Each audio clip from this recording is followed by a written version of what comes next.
ดตอนค่ำเก็บยอดผักกุดงอง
พอดีเขามาฮอดตอนค่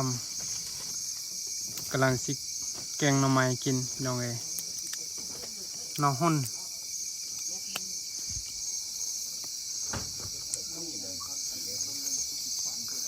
บรรยากาศอยู่ตุ๊บไห้เนาะพี่น้องพอทีกับเมินแล้ว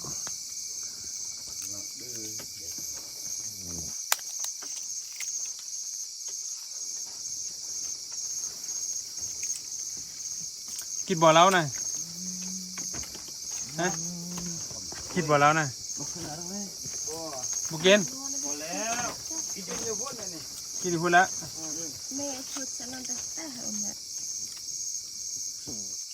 หลังจากกินข้าวแล้วเขาก็สินอนเมื่อเช้าสุดท้ายให้พี่น้องได้เบิ่งตึมพี่น้อง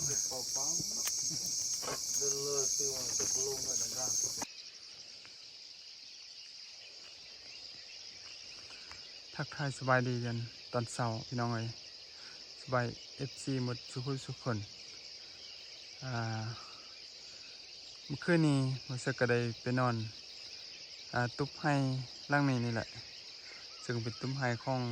ในบ้านพี่น้องเลยหรือว่าสิไปนอนอยู่บ้านเนาะแต่กายานบททันนั้นถ่ายบรรยากาศดีๆแบบนี้ให้พี่น้องได้รับชมก็เลยว่ามานอนเที่ยงให้ของในบ้านทั้งในบ้านแล้วก็ลูกเมียของในบ้านก็มานอนอยู่พี่น้องเลยแต่ก็เกรงใจเพิ่นอยู่แต่ก็ยักถ่ายภาพบรรยากาศดีๆให้ FC ได้รับชมก็เลยว่าตัดสินใจมานอนเที่ยงให้หลังนี้พี่น้องเอ้ย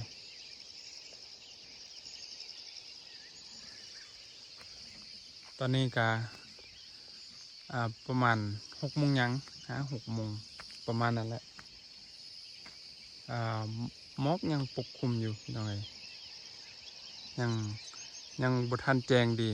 ยังบ่ทันสว่างดีตอนนี้ก็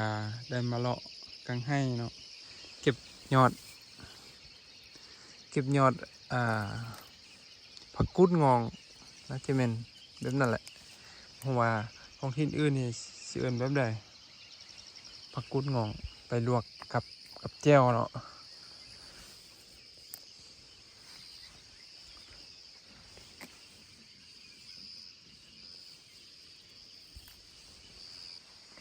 ก็ยัง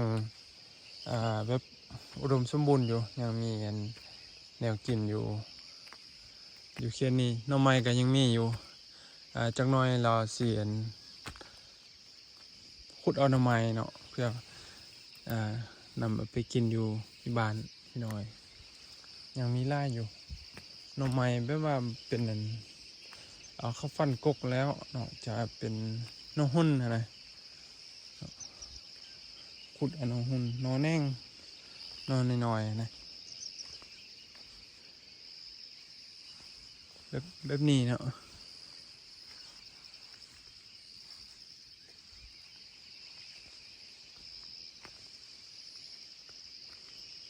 ยังมืดมัว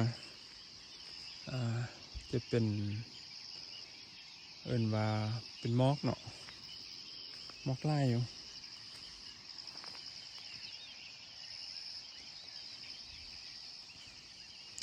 มื้อนี้การพ่อแม่ประชาชนนะจะมาช่วยในบ้านสักเขาให้ทางพ่อบ้านหรือว่าในบ้านเนี่ยก็ได้มาเกี่ยมรอท้าเฮ็ดอยู่เฮ็ดกินท้านะมื้อนี้นะก็อยู่พวกกินท้าเขาจะมาช่วยเนาะมาช่วยสักเขาให้มื้อนี้แล้วมีไล่เราท่าเบิ่งเนาะพี่น้องว่าสิมีมาไล่ซำใด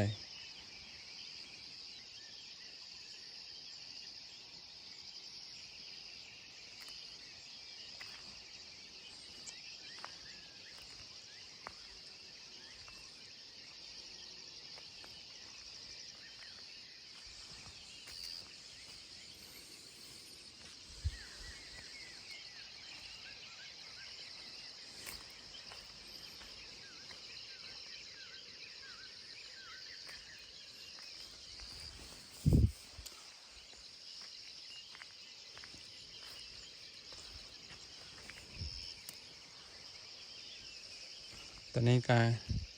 สิได้เลาะเก็บผักก่อนเก็บผักเพื่อเฮ็ดอาหารเช้า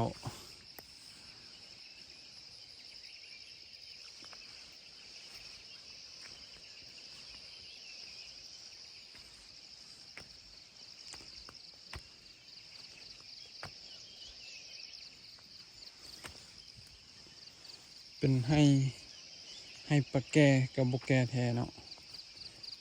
เขาก็คือสิงามอยู่